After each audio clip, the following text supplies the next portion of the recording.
Sub plan పథకాన్ని పక్కన పెట్టి నిర్వీర్యం చేస్తుందని ఎమ్మెల్యే గద్దర్ రామ్మోహన్ రావు విమర్శించారు. ఎన్టీఆర్ జిల్లా విజయవాడ తూర్పు నియోజకవర్గంలో అంబేద్కర్ భవన నిర్మాణానికి శంకుస్థాపన చేశారు. చంద్రబాబు హయాంలోనే దళితులకు న్యాయం జరుగుతుందని సబ్ ప్లాన్ నిధుల వల్ల దళితులకు మౌలిక సదుపాయాలు కల్పించేందుకు 3 కోట్ల నిధులు అంబేద్కర్ భవనానికి మంజూరు చేసిందన్నారు.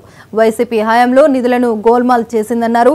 టీడీపీ ప్రభుత్వం దళితులకు సబ్ ప్లాన్ నిధులు సకాలంలో అందించి దళితుల అభ్యుదయానికి పాటుపడుతుందని అన్నారు.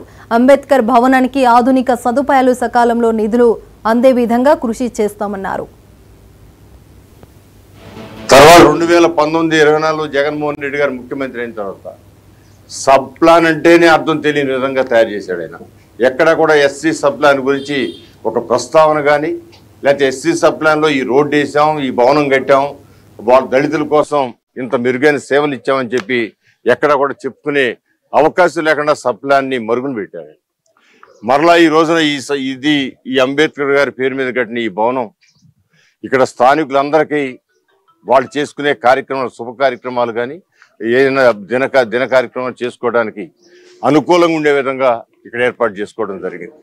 దీన్ని ఆ రోజున 3 కోట్ల రూపాయలు శాంక్షన్ చేస్తే అప్పటికి 2019 జగన్మోహన్ రెడ్డి గారి అధికారంలో వచ్చే నాటికి సుమారు 70-80 లక్షల రూపాయలు ఖర్చు అయింది. ఆ తర్వాత వచ్చే 2 కోట్ల 10 లక్షలు ఆ నిధులు ఏమైనాయో తెలియదు. ఇదంతా కూడా సబ్ ప్లాన్ కింద వచ్చింది, ఎస్సీ సబ్ ప్లాన్ కింద వచ్చింది నిధులు. ఇవాళ ఇంకా దీనికి లిఫ్ట్ పెట్టాలనుకున్నాం, ఇంకా పైన ఇంకో ఫ్లోర్ వేయాలనుకున్నాం, గోడ చుట్టూ గోడలు కట్టి భద్రత చేయాలనుకున్నాం, ఇంకా వాష్రూమ్స్ పెట్టాల్సి ఉండేవి.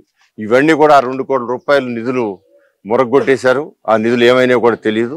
మరలా దీనికి పునర్జీవనం వచ్చేటట్టుగా ఈ 5 సంవత్సరాల్లో దీనికి కావాల్సిన అన్ని సౌకర్యాలు, ఇవాళ కిచెన్ రూమ్ ఏర్పాటు చేసుకోవడం జరిగింది. అదే లోన గ్రంథాలయం కావాలంటున్నా దానికోసం కూడా ఏర్పాటు చేస్తాం. చుట్టూ చక్కటి ప్రహరీ నిర్మాణం చేసి దానికి భద్రత కల్పిస్తాం. అదేవిధంగా ఓపెనింగ్ కాడ మెషలు పెట్టి దానికి ఒక అందం తీసుకొస్తాం. ఖచ్చితంగా ఇది అంబేద్కర్ గారి పేరు మీద ఉన్న మహోన్నతమైన వ్యక్తిని, అంబేద్కర్ గారి పేరు మీద ఈ భవనాన్ని మరింత మెరుగులు దిద్ది ఎస్సీ సబ్ ప్లాన్ ఏంటో అర్థం చెప్పే విధంగా ముఖ్యమంత్రి నారా చంద్రబాబు నాయుడు గారి సహకారంతో దీన్ని